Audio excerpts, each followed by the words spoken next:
Bonsoir à toutes et tous, bienvenue à cette webconférence consacrée au cancer du poumon localisé. Et donc pour ce faire, nous serons accompagnés d'un binôme chirurgien et oncologue, pneumo-oncologue. Le chirurgien, professeur Baudaert, merci d'être avec nous. Vous êtes donc chirurgien thoracique à l'Institut Montsouris à Paris. Et le professeur Nicolas Girard, vous êtes chef de l'oncologie médicale à l'Institut Curie à Paris aussi. Donc vous allez nous faire part des nouveautés, des avancées pour ces cancers. Merci à tous les deux. Laure, je te laisse la parole. Alors un tout petit mot pour donc vous accueillir pour cette troisième rendez-vous de nos webconférences Novembre Perle. La semaine dernière, on a parlé de dépistage, comment faire bouger les lignes pour qu'on diagnostique beaucoup plus tôt les personnes. Et on a beaucoup d'espoir que voilà, ça se développe et que finalement vous soyez beaucoup plus nombreux à pouvoir accéder à de la chirurgie. Et ce soir, on va pouvoir découvrir donc des innovations, des progrès, plein d'espoir donc dans ces traitements de chirurgie et les nouveaux traitements néoadjuvants et adjuvants. On va vous expliquer tout ça. Et donc tout de suite, je donne la parole avec grand plaisir au professeur Baudaert. Et n'oubliez pas tout au long donc de la présentation de poser vos questions dans l'onglet questions. Et on les prendra donc juste après cette présentation sur la chirurgie. Et puis après, on fera donc de même avec le professeur Nicolas Girard pour les traitements médicamenteux. Merci. Je vous remercie de me céder la parole du coup pour parler de la prise en charge périopératoire et des innovations en chirurgie thoracique. Donc on a à peu près 20 minutes, je vais essayer d'être un petit peu concis parce que c'est un sujet relativement vaste. Alors, la présentation s'articulera en 3 points et finalement 2, on va y revenir. La préhabilitation, les innovations chirurgicales et la réhabilitation. Et plutôt que de préhabilitation et de réhabilitation, finalement, on va parler de période périopératoire, ce qui, en termes anglo-saxons, est décrite comme ERAS, pour Enhanced Recovery After Surgery, qui en français se traduit par réhabilitation améliorée après, mais en fait autour de la chirurgie, puisque, encore une fois, ça concerne la période avant, péri- et post-opératoire. Alors, l'objectif finalement de la RAC, puisque c'est le terme qu'on utilise, eh bien, ça va être de diminuer finalement l'agression liée à la chirurgie, le traumatisme, l'inflammation et la sécrétion d'hormones liées à ce traumatisme, en utilisant en fait des stratégies d'analgésie adaptées, une chirurgie également adaptée, souvent mini-invasive, et tout un tas d'autres artifices, procédés pour diminuer donc cette agression chirurgicale. Alors, l'objectif est donc de diminuer les complications post-opératoires, de diminuer également la durée d'hospitalisation, de diminuer la consommation d'opioïdes, qui est en l'occurrence plutôt un problème outre-Atlantique, et puis enfin, de manière un peu marginale, de diminuer les coûts hospitaliers. Il y a plusieurs études qui ont été rapportées, qui montrent clairement un bénéfice en termes de complications à la mise en place de stratégies de réhabilitation accélérée après chirurgie, je n'insisterai pas. Il y a surtout des recommandations à l'heure actuelle qui ont été notamment proposées par la Société européenne de chirurgie thoracique, qui montrent encore une fois un réel bénéfice à ces stratégies et qui a décliné finalement 45 items qui permettent de prendre au mieux en charge les patients pendant la période périopératoire, et je vous propose d'en décliner un certain nombre.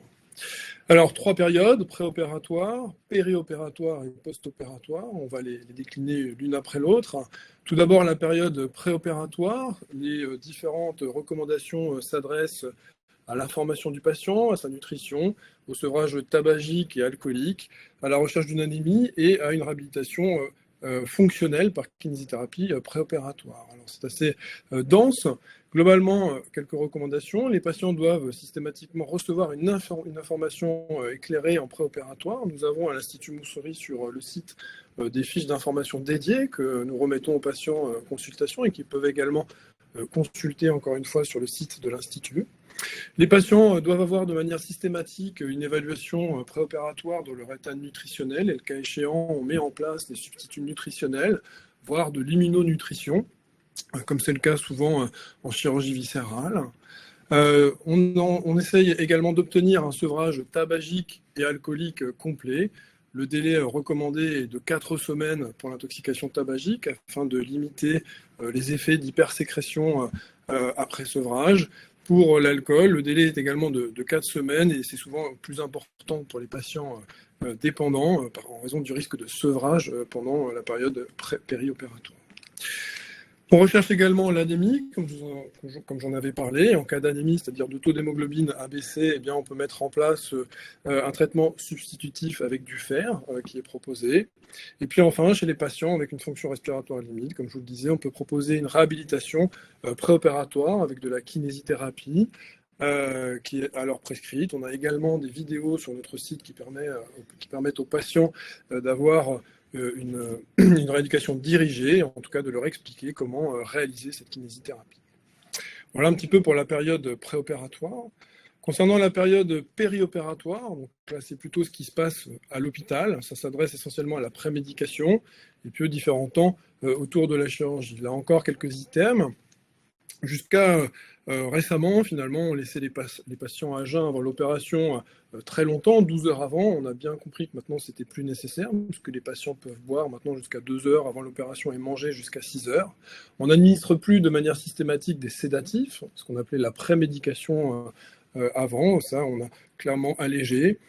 Une antibioprophylaxie est administrée avant l'opération, mais j'insisterai pas. Ce qui est un petit peu pas nouveau, mais bien recommandé maintenant, c'est qu'en plus d'une anesthésie loco-régionale générale, on réalise de manière systématique une anesthésie loco-régionale, c'est-à-dire qu'on va venir endormir la paroi thoracique avec la réalisation de ce qu'on appelle un bloc paravertébral, qui est équivalent à ce qu'on faisait avant, une anesthésie péridurale, mais qu'on réalise de moins en moins, parce que la conséquence cela implique de mettre une sonde urinaire, ce qu'on ne fait plus dans cette démarche finalement de réhabilitation accélérée. Donc on réalise des péridurales maintenant essentiellement lorsqu'on fait ce qu'on appelle des thoracotomies, c'est-à-dire des ouvertures du thorax, ce qui pour les stades localisés se fait de moins en moins, mais j'y reviendrai sur les innovations chirurgicales. On surveille la température corporelle, mais là j'insisterai pas. Et finalement, ce qui est recommandé, c'est une approche chirurgicale mini-invasive, avec la mise en place de moins de drains. Maintenant, on ne met plus qu'un seul drain thoracique. Longtemps, on avait mis 2 drains thoraciques, et donc on est passé finalement d'une chirurgie à thorax ouvert, un peu agressive, à une chirurgie mini-invasive avec des petits orifices et juste un seul drain. Mais ça encore, j'y reviendrai tout à l'heure. Concernant la période post-opératoire, eh bien, les mesures mises en œuvre vont essentiellement s'adresser à la gestion de la douleur, des nausées, la thromboprophylaxie, c'est-à-dire la prévention des phlébites post-opératoires, la prévention de la fibrillation auriculaire, c'est-à-dire l'arythmie cardiaque, le drainage et la mobilisation des patients. Alors, le traitement de référence antalgique en post-opératoire de la chirurgie thoracique, et c'est bien montré, en plus du bloc dont je vous ai parlé précédemment, c'est une association de paracétamol et d'anti-inflammatoires non stéroïdiens pour des durées relativement courtes, néanmoins 3 à 5 jours. On s'attache aussi à contrôler tout ce qui est nausées et vomissements post-opératoires, qui sont quand même des événements indésirables très gênants pour le patient. Le retrait des perfusions est effectué le plus tôt possible. En général, on essaye de retirer les perfusions dès le premier jour post-opératoire, de remettre les patients le plus rapidement possible debout. Et l'idée est de passer de ce type de patient à gauche, hospitalisé en unité de soins continus avec plein de tuyaux, à un patient qui, dès le soir même de l'opération, peut déambuler dans le couloir avec son drain thoracique, son système de drainage autonome à la main, mais sans perfusion et sans autre finalement cathéter qui serait gênant. Et finalement, on considère que moins on traite les patients comme des malades, moins ils le sont et plus vite ils sont réhabilités et peuvent récupérer. C'est ce qu'on appelle donc encore une fois la réhabilitation améliorée après chirurgie. Les dernières mesures, la thromboprophylaxie, j'insisterai pas, mais certaines études ont néanmoins montré que chez les patients à risque, on pouvait être amené à faire une prophylaxie, c'est-à-dire des injections d'héparine pendant une durée de 4 semaines post-opératoire, donc ça peut arriver. La prévention de la fibrillation, j'insisterai pas non plus. Et puis les drains thoraciques doivent être retirés le plus tôt possible, c'est ce que je vous disais, avec des patients qui sont mobilisés dans les 24 heures suivant la chirurgie, donc très rapidement, on remet les patients debout, comme je vous l'ai montré précédemment. Et finalement, tout ça a pour but, donc c'est quand même très dense, je ne vous ai pas détaillé toutes les mesures, il y en a 45, a pour but finalement, encore une fois, de limiter l'agression des patients, de les remettre debout le plus vite possible afin de favoriser leur récupération et d'améliorer et de diminuer le traumatisme lié à cette chirurgie. Alors concernant la sortie, quelques mots sur les ordonnances de sortie et on viendra également ensuite sur le patient connecté, qui est une petite nouveauté. Donc l'ordonnance, finalement, elle s'est très simplifiée en chirurgie thoracique, puisqu'elle se résume à ces 5 lignes, c'est-à-dire un retrait des fils au niveau de l'orifice de drain qu'on a vu, puisque les autres cicatrices sont des fils résorbables, donc il ne reste qu'une seule cicatrice qui nécessite des soins de pansement. Un traitement antalgique relativement allégé également, le plus souvent c'est une association, petite faute d'orthographe, paracétamol, opioïde, de l'isalgie, et puis du Néfopan, qui est finalement un antalgique non morphinique qui s'administre en ampoule buvable. Une reprise du traitement habituel et puis une radiographie de contrôle à 1 mois avec laquelle on revoit en général le patient en consultation. Donc voilà une procédure, une prise en charge qui s'est clairement simplifiée par rapport à ce qu'on a pu connaître il y a une dizaine d'années. Ce qui est nouveau finalement, c'est le patient connecté. On a une stratégie nationale qui a été décidée par les autorités en 2019 avec la mise en place de l'Agence du numérique en santé, la création du dossier médical partagé et de l'espace santé individuel qu'on peut retrouver, donc Mon Espace Santé sur Internet, qui permet finalement, qui a pour objectif d'éduquer le patient sur sa maladie, d'améliorer son parcours de soins, de l'aider au retour à domicile, de lui proposer un suivi personnalisé, mais surtout de détecter précocement les complications, afin d'éviter notamment les déplacements inutiles et d'améliorer la survie, en tout cas d'améliorer leur prise en charge. Alors, beaucoup d'applications se sont développées dans le numérique en santé, de prise en charge périopératoire des patients, comme vous pouvez le voir, j'en ai noté de nombreuses. Nous, on utilise essentiellement 3 applications et je vous propose d'en regarder une, qui est l'application MoveCare, qui est utilisée donc en post-opératoire de chirurgie thoracique.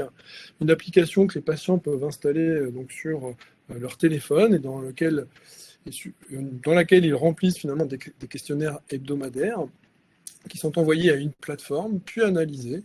Et en cas de nécessité, l'équipe médicale est sollicitée pour répondre à des anomalies ou en tout cas à des problèmes rapportés par le patient.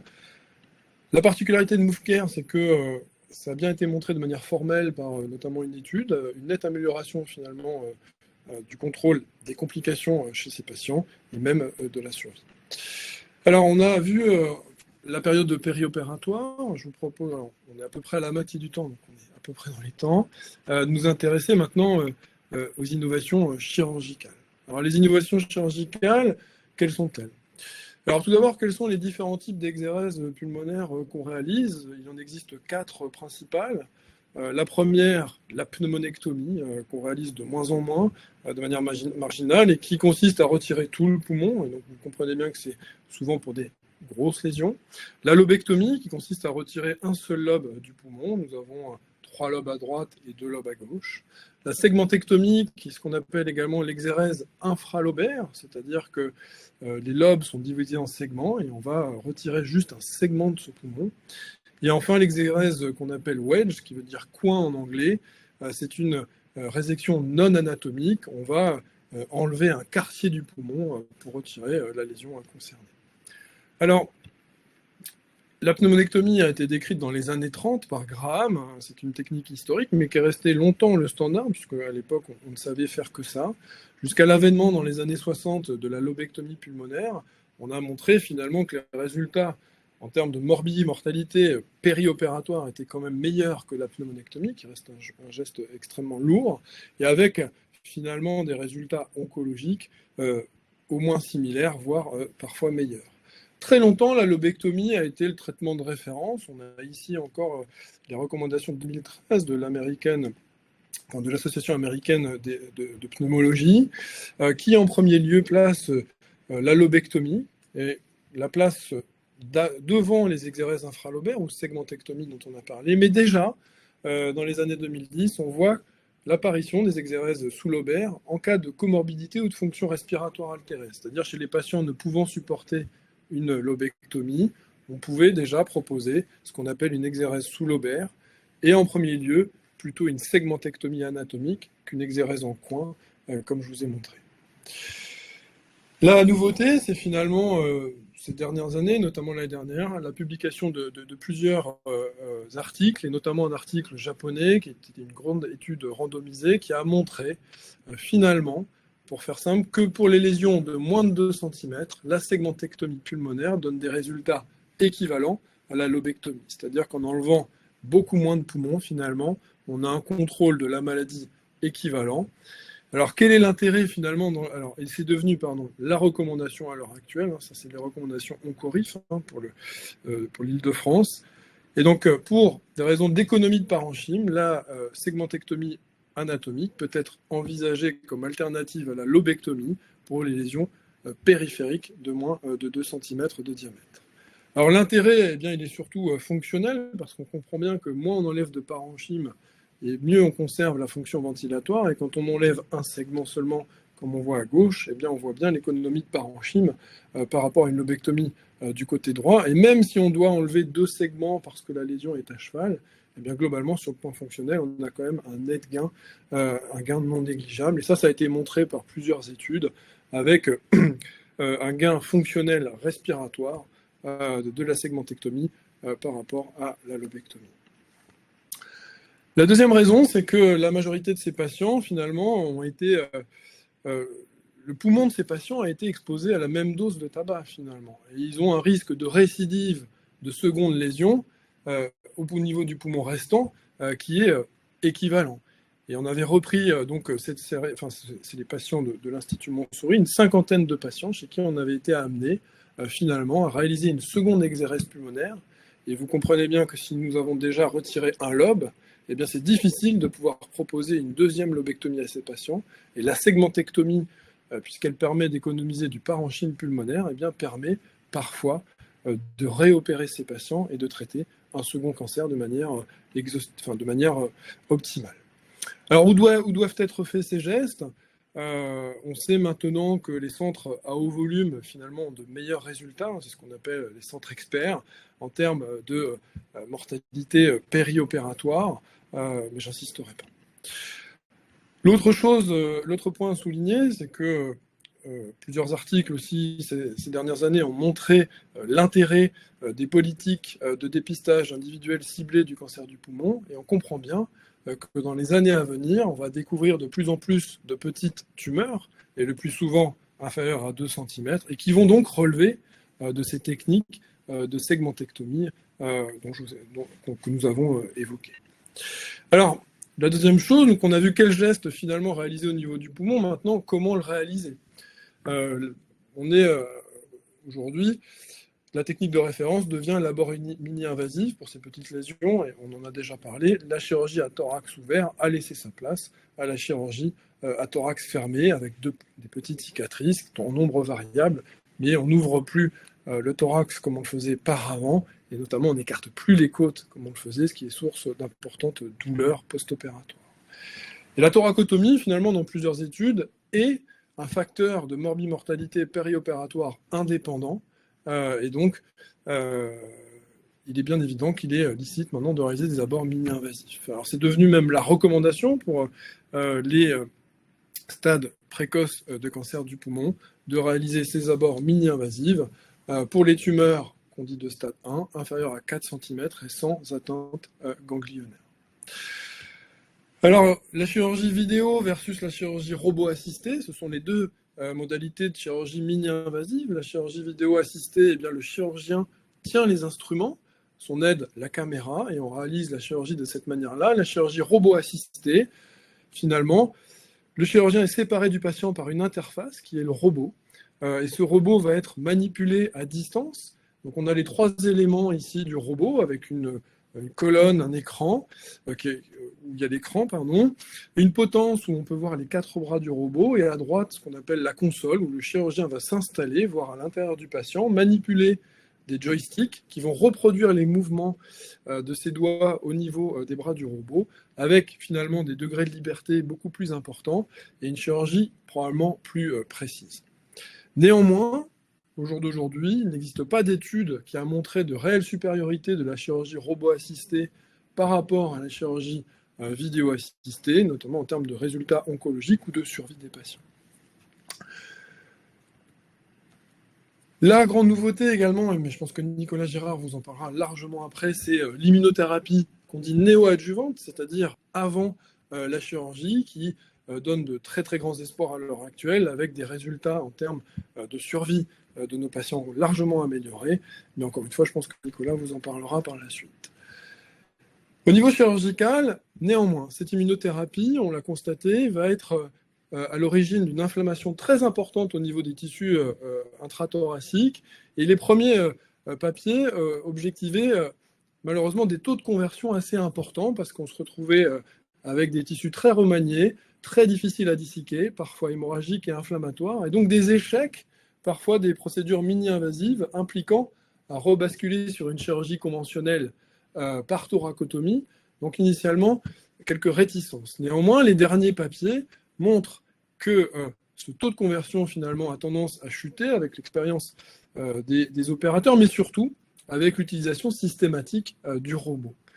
Et probablement que c'est là où le robot va prendre tout son intérêt. Ce sera pour ces malades très compliqués. En effet, pour des malades simples, pour une lobectomie simple, je pense qu'il n'y a pas de différence entre robot ou vidéo assistée, mais pour ces malades plus compliqués qui auraient eu un traitement néoadjuvant, le robot sera probablement la voie d'abord de référence dans les années à venir, mais cela reste encore à confirmer. La dernière innovation, et j'aurais presque fini dans les temps, c'est la thermoablation endobronchique, dont vous avez probablement entendu parler. Nous avons réalisé la première à l'Institut Montsouris cette année. Le principe, c'est finalement, par voie endobronchique, d'aller accéder à des lésions de petite taille, à l'aide d'un GPS et d'un guidage radiologique. On va aller mettre une aiguille dans la tumeur et pouvoir la détruire par radiofréquence. Nous avons à l'heure actuelle réalisé 5 procédures, uniquement pour des lésions métastatiques, et donc ça ne s'adresse pas pour l'heure au cancer du poumon primitif, et chez des patients pour qui il existait une contre-indication chirurgicale.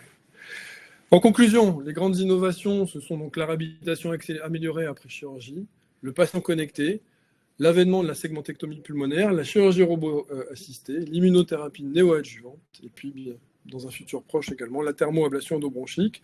Et on voit sur la droite les futurs robots qu'on attend, des robots qu'on pourra utiliser par un seul orifice avec des instruments articulés qui nous permettront probablement d'aller encore plus loin dans la chirurgie mini-invasive.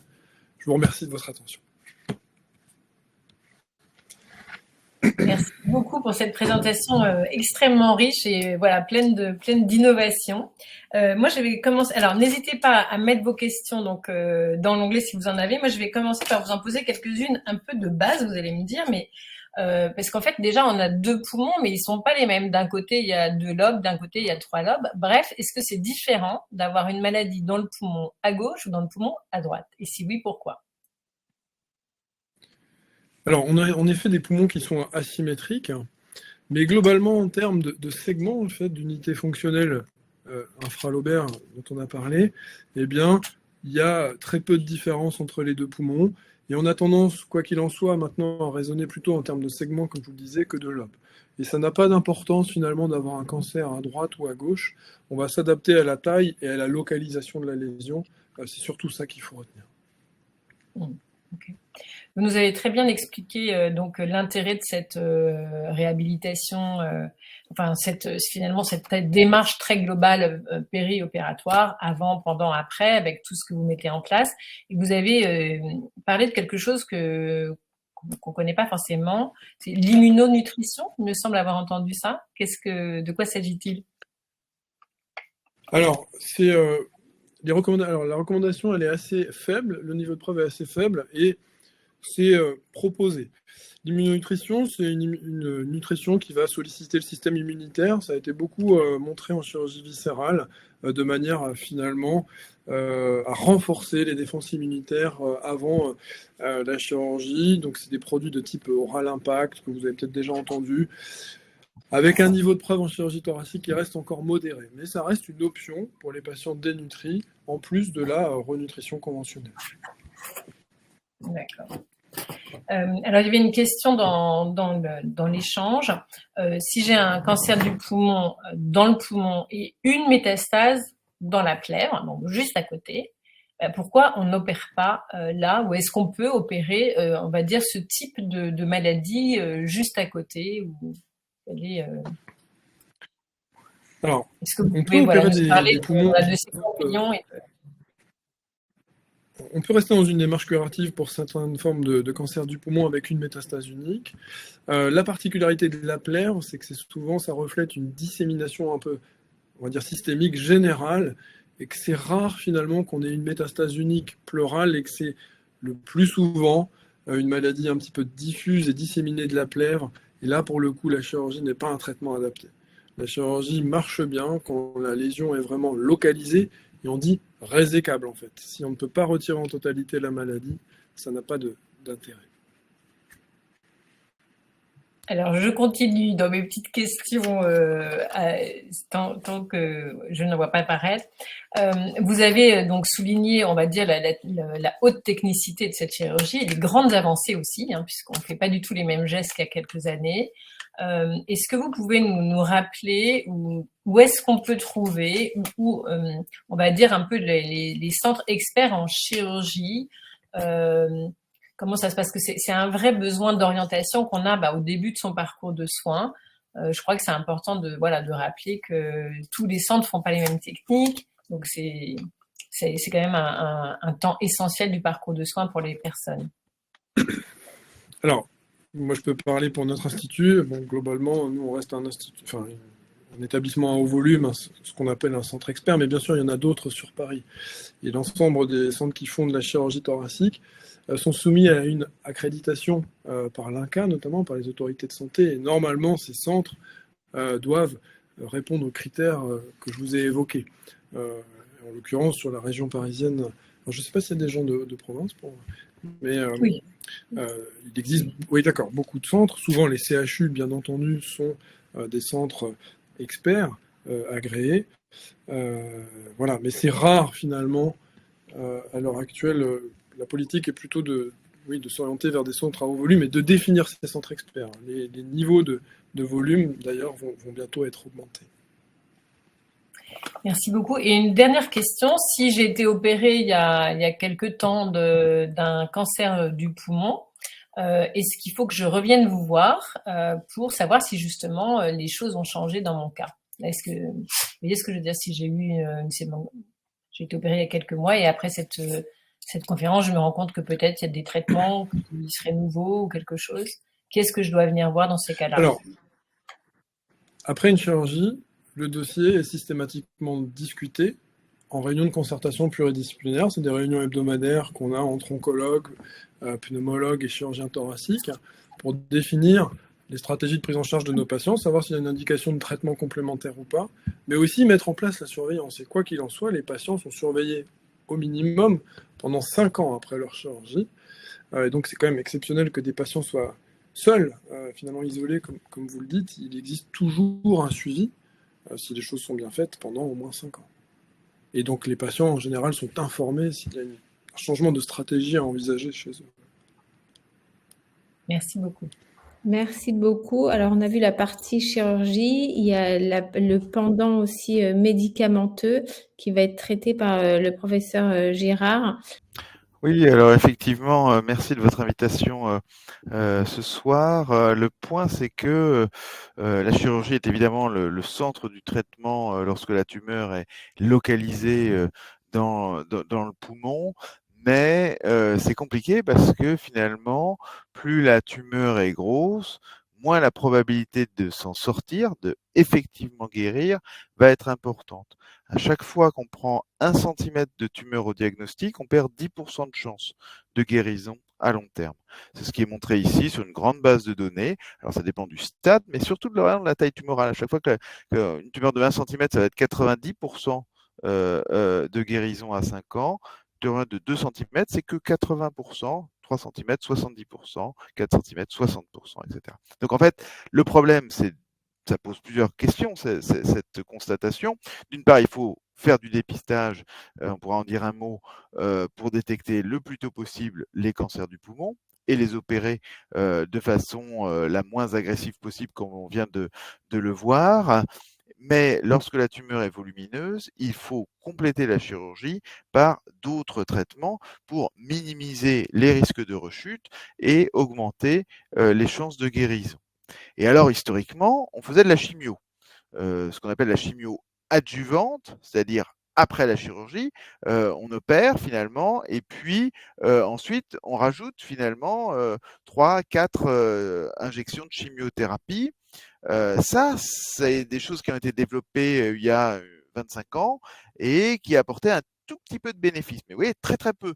Quand on regarde finalement l'évolution à long terme, bon, on guérit 5% de plus de patients, 5 patients en plus sur 100 patients. Donc, c'est pas beaucoup finalement. Oui, ça apporte un bénéfice, ça réduit le risque de rechute d'à peu près un tiers, mais en termes finalement de chances de guérison réelle, ça reste finalement assez limité. Et que l'on fasse la chimio après la chirurgie ou avant la chirurgie, c'est la même chose. C'est un bénéfice avec la chimiothérapie qui est très faible.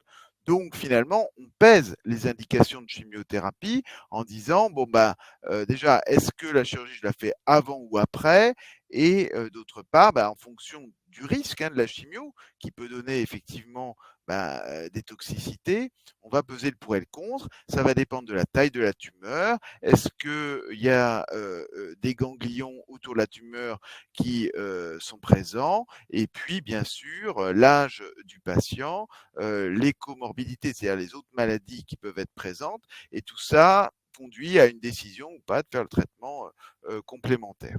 Alors, ce qui a changé malgré tout les choses, c'est plusieurs études très récentes qui montrent que l'on peut appliquer dans cette situation de tumeur opérée les recettes que l'on a développées en situation de tumeur plus avancée métastatique, les appliquer finalement aux patients opérés ou opérables, donc avec une tumeur localisée.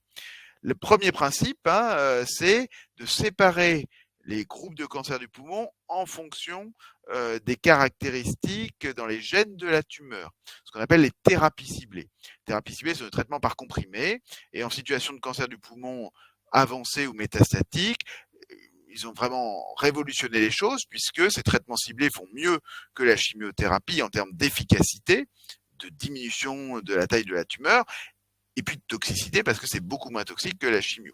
Donc, on identifie des anomalies dans la tumeur qui ressemblent un peu à des interrupteurs. Il y en a un qui s'appelle EGFR, 15% des patients, un deuxième qui s'appelle ALK, 5% des patients. Donc, on recherche ces mutations, ces interrupteurs, puis on donne des traitements ciblés pour les éteindre. Et ça marche à tous les coups. Ça fait réduire la tumeur chez plus de 90% des patients. Donc, on en est finalement dans cette situation-là en situation métastatique, et ça marche aussi après la chirurgie.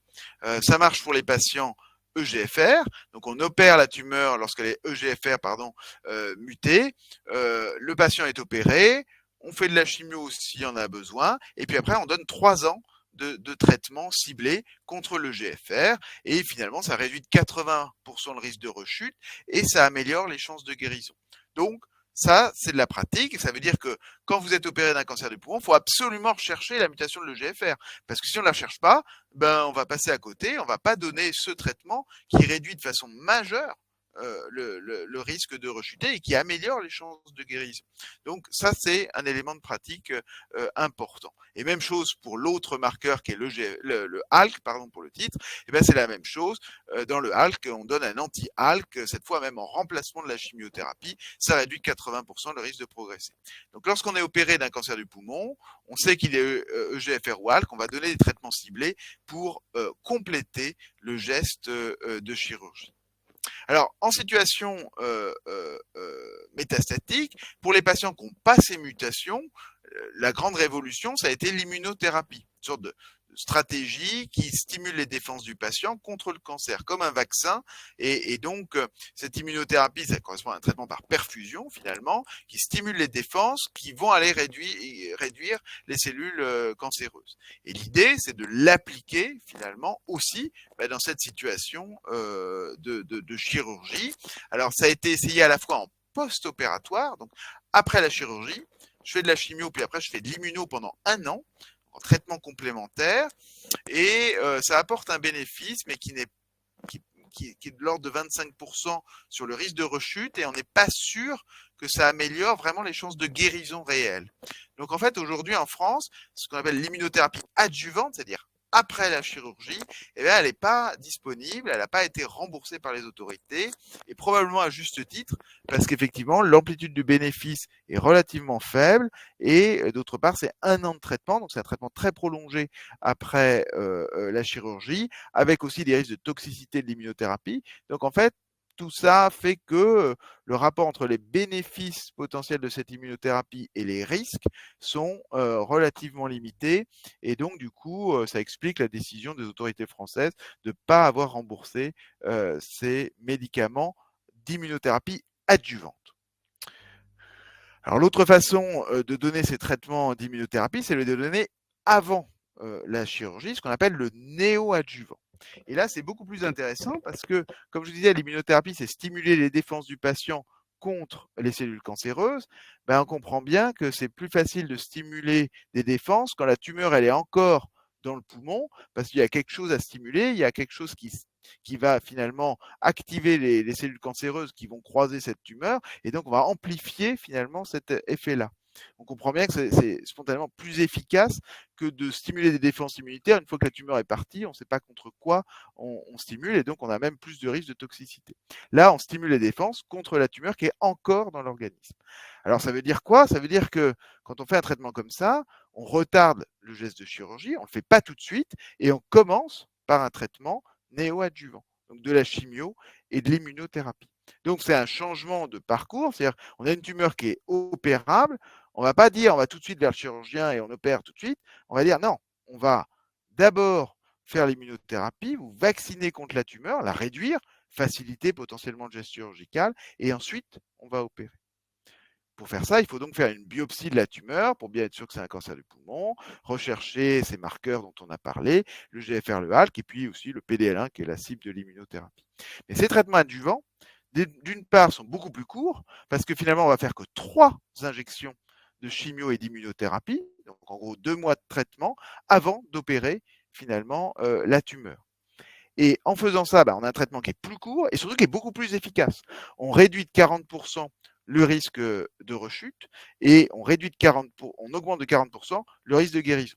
Donc en fait, on est dans une situation où ça marche mieux que d'opérer tout de suite puis de faire des traitements après. Il vaut mieux faire ces traitements avant, c'est plus court, ça réduit la taille de la tumeur, au point même que dans un quart des cas, quand on opère, il n'y a plus de tumeur, il n'y a plus de cellules cancéreuses vivantes en fait. On a tout anesthésié quoi en fait. Et donc du coup, on enlève la tumeur et en fait la probabilité de guérison là va être très très très très élevée. Mais effectivement, c'est un changement d'état d'esprit où on dit non, j'ai une tumeur qui est opérable, non, je ne vais pas me précipiter, je vais d'abord faire mon traitement de chimio d'immuno, un traitement court, et je vais ensuite aller opérer. Et là, c'est très intéressant parce que on a effectivement des études comme celle-ci, et ça c'est disponible en France, la chimio-immuno néoadjuvante, aujourd'hui, elle est disponible dans notre pays avec 3 injections. Mais on a plein d'études qui reproduisent ce même résultat. Quand on fait de la chimio et de l'immunothérapie avant d'opérer, on a cette amplitude de bénéfices. Donc c'est un bénéfice très fort finalement au prix d'attendre avant de faire la chirurgie, et on ne fait pas de traitement après. Alors il y a des études dans lesquelles on continue l'immuno encore pendant 1 an, mais là on n'est pas sûr que ça serve finalement à quelque chose. Donc aujourd'hui, cette chimio-immunothérapie néoadjuvante, elle est autorisée, elle fait partie des traitements accessibles, et donc c'est la seule façon d'accéder à l'immunothérapie autour de la chirurgie aujourd'hui dans notre pays, et ça marche très bien. Donc il y a plein d'études qui justifient la même chose. Ça améliore même les chances de guérison dans certaines études. Donc on est vraiment dans quelque chose de très intéressant. Alors évidemment, ça pose beaucoup de questions, ce changement de parcours, parce qu'effectivement, on a cette interaction qui est finalement plus forte entre le chirurgien qui va réadresser le patient pour faire la chimio-immunothérapie dans un centre d'oncologie, qui doit ensuite bien recommuniquer avec le chirurgien pour que le patient il soit opéré dans les délais après la 3e injection de chimio et d'immunothérapie. Donc il y a une sorte de coordination du parcours à faire. On opère et puis aujourd'hui, on ne fait pas de traitement complémentaire. Alors, il y a plein de questions autour de ça. Est-ce qu'il y a un risque de ne pas faire la chirurgie? Oui. Dans à peu près 10 à 15% des cas, quand on fait un traitement avant la chirurgie, on ne fait pas la chirurgie. Pourquoi? Parce qu'en fait, la tumeur est réfractaire au traitement et souvent elle réaugmente. Donc, c'est une situation qui est difficile parce que la tumeur elle est opérable, mais en fait, c'est une tumeur qui est déjà très très agressive, et en fait, il n'y a pas de réponse au traitement de chimio et d'immuno, et opérer ne sert à rien. Et même si on avait opéré tout de suite, il y aurait eu une rechute immédiate. C'est décrit dans la littérature, il y a à peu près 10% des patients qui sont opérés d'emblée qui rechutent dans les 3 mois qui suivent l'opération. Donc là, c'est une situation très difficile et c'est pour ça que dans ce type de situation, il y a des essais cliniques pour essayer d'intensifier encore plus le traitement préopératoire, des études qui commencent avec des médicaments nouveaux comme des anticorps qui se combinent à de la chimio pour essayer de faire une chimiothérapie plus puissante mais aussi plus ciblée en association à l'immunothérapie. Donc ça, c'est la place pour les études cliniques.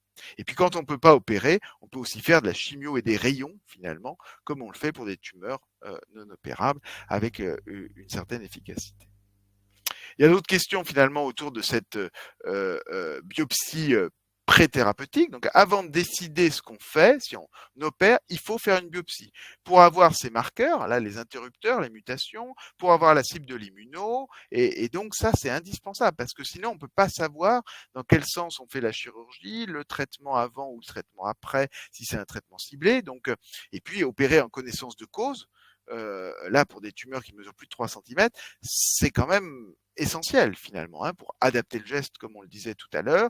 C'est des choses importantes. Donc, opérer aujourd'hui sans biopsie, ça se fait pour les toutes petites tumeurs, évidemment. Les tumeurs de moins de 3 cm.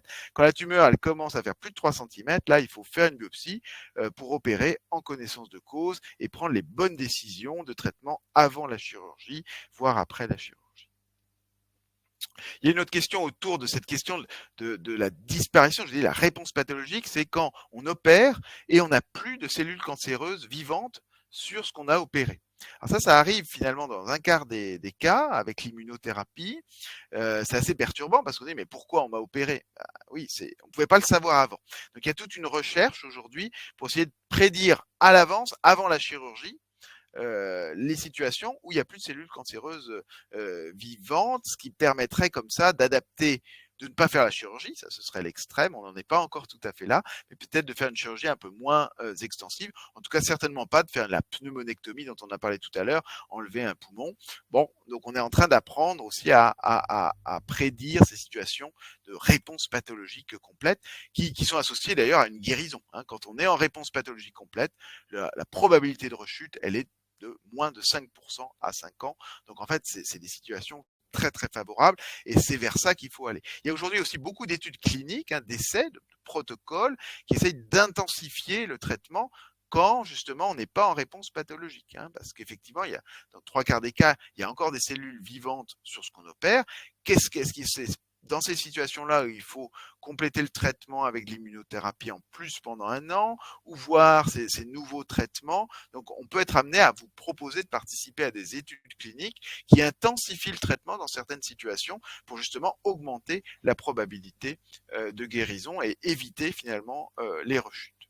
Il y a beaucoup de questions autour des marqueurs, notamment on peut détecter aujourd'hui dans le sang les restes de cellules cancéreuses qui circulent, et ça c'est peut-être aussi un driver, quelque chose qui va nous conduire à faire un traitement post-opératoire en plus du traitement préopératoire. Donc il y a encore beaucoup de questions.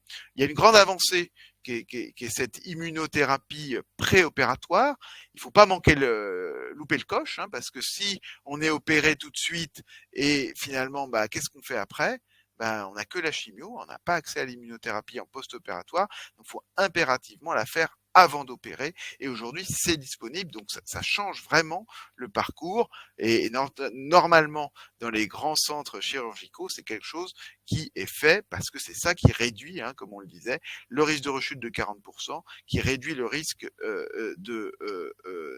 qui augmente les chances de guérison de l'ordre de 40%. Donc il faut vraiment être dans cette dynamique-là, et dans ce contexte, retarder la chirurgie n'est pas un problème. Ça, c'est vraiment un élément important. Et puis, la biopsie avant de décider quoi que ce soit, ça paraît aujourd'hui une évidence pour justement, notamment ces décisions de traitement ciblé qui peuvent être données après l'opération, avec là une efficacité qui est importante, même si ce sont des traitements au long cours. Donc voilà un petit peu les changements dans la prise en charge des tumeurs opérables. Il y a toute la question du dépistage, qui est une question qui est liée, parce qu'effectivement, plus on va diagnostiquer tôt, meilleures vont être les chances de guérison. Alors on parle là beaucoup pour ces traitements périopératoires des tumeurs de plus de 3, plus de 4 cm, pas forcément des tumeurs qui sont dépistées. Dans le dépistage, on dépiste plutôt des toutes petites tumeurs, mais c'est un élément important. Dans les pays qui font le dépistage dans toute leur population, le dépistage du cancer du poumon avec des scanners réguliers chez les personnes les plus à risque, c'est-à-dire les personnes de plus de 50 ans qui ont fumé plus de 25 ans, on augmente de quasiment 50% la proportion de patients qui sont diagnostiqués à un stade précoce opérable. Donc, et il y a moins de patients diagnostiqués à un stade plus avancé ou métastatique. Donc ça, c'est vraiment quelque chose d'important. Et il y a beaucoup de programmes de dépistage au niveau régional qui se mettent en place dans toutes les régions de France. Donc ça peut être un élément pour les personnes qui sont à risque. Voilà les éléments que je voulais partager avec vous. C'est une question d'équipe, hein, c'est de la multidisciplinarité à la fois pour le soin et aussi pour la recherche. Merci. Merci beaucoup, professeur Girard. Merci à tous les deux pour la limpidité de vos propos. On sent la passion et l'effervescence là des standards qui changent. Alors justement, professeur Girard, est-ce que vous pouvez nous avez parlé des traitements néoadjuvants qui étaient plus courts, plus efficaces. Est-ce que vous pouvez nous repréciser quel profil de patients vont être plutôt orientés vers un schéma néoadjuvant et quel profil peut-être qui persiste à être traité en post-opératoire en néoadjuvant, s'il vous plaît?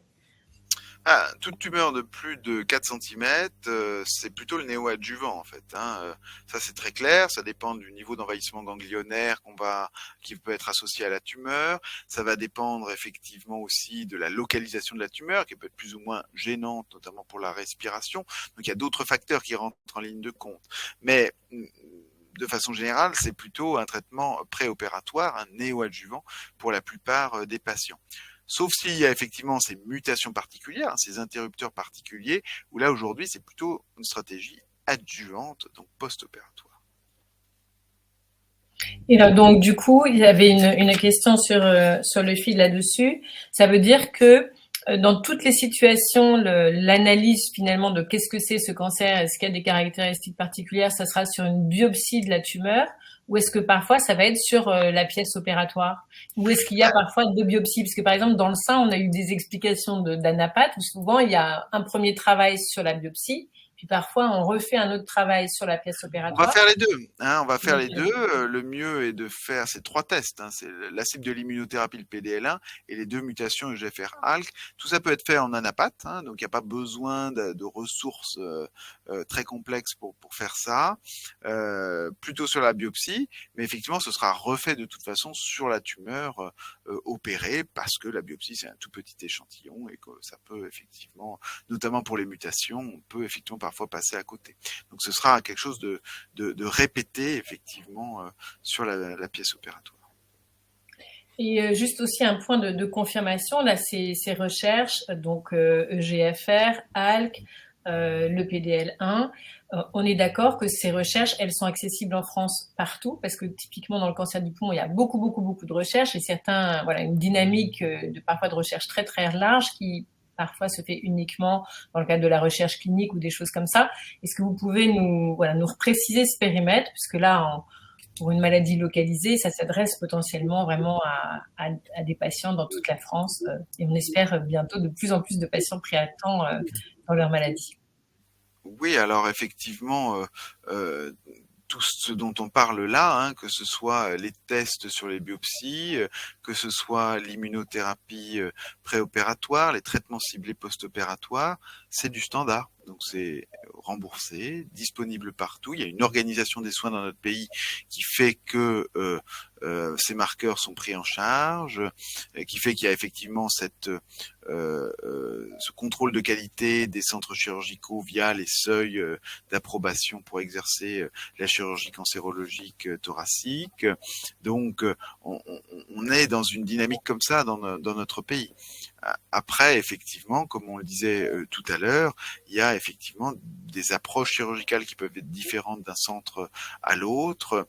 Il y a aussi je pense que c'est très important effectivement de poser les questions à son chirurgien, à son oncologue sur ces aspects-là. Je pense que c'est un élément qui paraît vraiment indispensable. Alors, pour bien comprendre ce que l'on fait, ce que l'on va faire. On voit que c'est des parcours qui sont complexes, hein, entre le moment où on fait son premier scanner, tous les examens à faire pour bien confirmer que la tumeur est localisée, le PET scanner, etc. La biopsie, on attend le résultat. Puis après, finalement, on dit bon il y a la RCP, qui est donc ce moment de la discussion entre tous les professionnels en charge d'une situation. Et puis là, la proposition, on va dire non, on va commencer par de la chimio de l'immunothérapie, poser le boîtier de perfusion, faire les chimios finalement, puis en même temps voir le chirurgien, l'anesthésiste, se préparer à la chirurgie, tout ça qui s'enchaîne, avoir la chirurgie, et puis après la décision post-opératoire, et enfin le suivi, comme on le disait, plutôt avec les outils numériques. Donc tout ça, c'est effectivement un parcours qui est complexe, hein. Donc il est important de bien le comprendre. On peut pas tout anticiper, mais avoir une vision globale de ce parcours me paraît important. Merci. Alors justement, professeur Girard, vous parliez des accréditations de l'INCa, etc. Alors on a une question de Mika sur le fil. Alors peut-être que c'est pour le professeur Bauder. Comment savoir si si notre centre de soins qui est spécialisé en chirurgie thoracique, s'il est spécialisé en chirurgie thoracique, et comment connaître le centre de soins de notre région le plus performant dans le domaine? Est-ce qu'il y a des référentiels auxquels se référer justement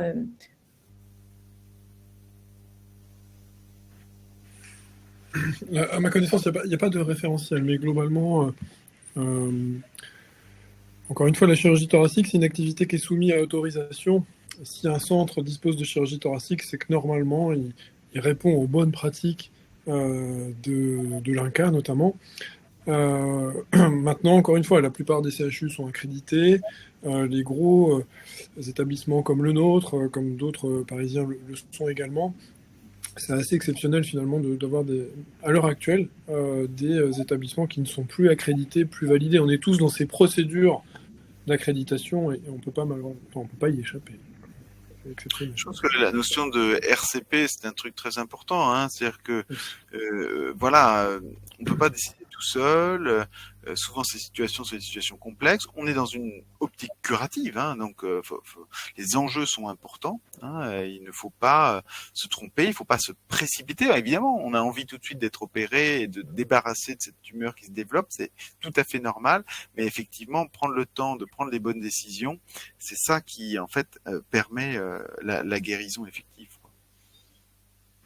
Je pense que parmi ces messages clés ce soir, c'est vraiment ça. Déjà, il y a beaucoup de choses qui bougent à la fois dans les techniques chirurgicales, dans l'accompagnement des patients, dans le parcours chirurgical et dans ces traitements qui soient avant la chirurgie ou après. Tout ça pour guérir de plus en plus et de mieux en mieux des personnes concernées par des cancers du poumon.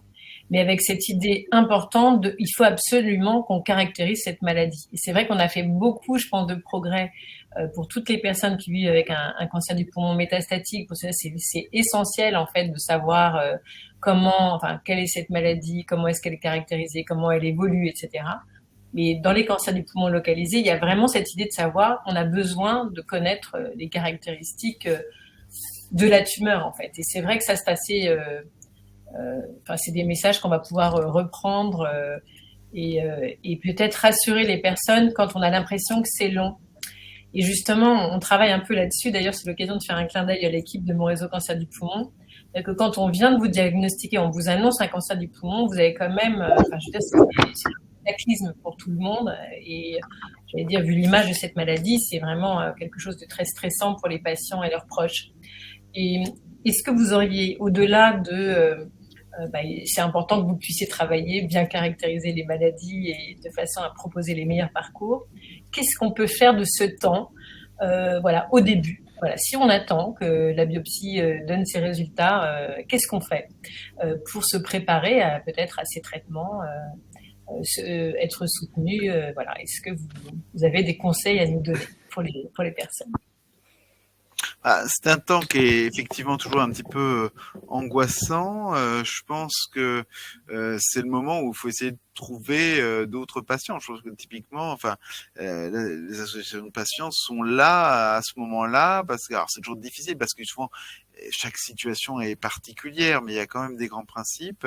C'est une période effectivement un petit peu angoissante. On est dans l'attente. Il faut comprendre que cette attente, elle est liée à la complexité des techniques qui sont mises en œuvre. C'est malgré tout rien que l'analyse d'une biopsie, c'est techniquement un enjeu qui est incompressible en termes de délai, et donc c'est un élément important. Alors souvent, on coordonne, finalement, on fait la biopsie très tôt, et puis on va faire ce qu'on appelle le bilan d'extension, le PET scanner pour voir s'il y a d'autres tumeurs ailleurs, l'imagerie cérébrale en même temps. Enfin, on a malgré tout des examens, le bilan cardiaque, le bilan respiratoire, tout ça peut être fait dans ce temps-là. Mais je pense qu'il y a effectivement là un espace, en plus une temporalité où parfois il n'y a pas encore eu l'annonce formelle du diagnostic de cancer, et donc il y a peut-être un petit peu moins effectivement d'encadrement comme on l'a une fois qu'on est pris en charge dans un centre avec le plus possible d'infirmières, psychologues si besoin, et puis toute l'organisation du parcours de soins, qui malgré tout ce sont des rencontres et des soutiens à tous les niveaux. Alors, moi, j'ai une question. Alors, on a vu que déjà les choses avaient énormément changé ces derniers mois, ces dernières années. On voudrait aller encore plus loin. Est-ce que sur la vaccination, il y a des choses qui bougent sur les stades localisés? Sur les stades les plus localisés, en fait, sur les toutes petites tumeurs, c'est ça? Oui. Donc effectivement, sur les plus petites tumeurs, il n'y a pas encore de données avec les immunothérapies ou les traitements ciblés, tumeurs de moins de 3 cm. Il y a des études qui sont en cours parce que malgré tout, dans ces toutes petites tumeurs, il y a certains patients qui vont rechuter très vite. Alors la question c'est comment on les identifie pour intensifier le traitement et leur faire les mêmes traitements que pour les tumeurs plus grosses, ou même implémenter des nouveaux traitements. On a une étude par exemple qui va commencer en 2024 avec la combinaison de la chimio, de l'immunothérapie et de ce qu'on appelle un anticorps conjugué à la chimiothérapie, donc pour intensifier encore le traitement sur des petites tumeurs. Et puis pour les petites tumeurs, la vraie question c'est la modalité de chirurgie, comme on l'a vu effectivement, essayer d'être le plus préserver le plus possible finalement le poumon, et être dans une approche la moins invasive, la moins extensive possible. Alors, peut-être une dernière question pour notre chirurgien.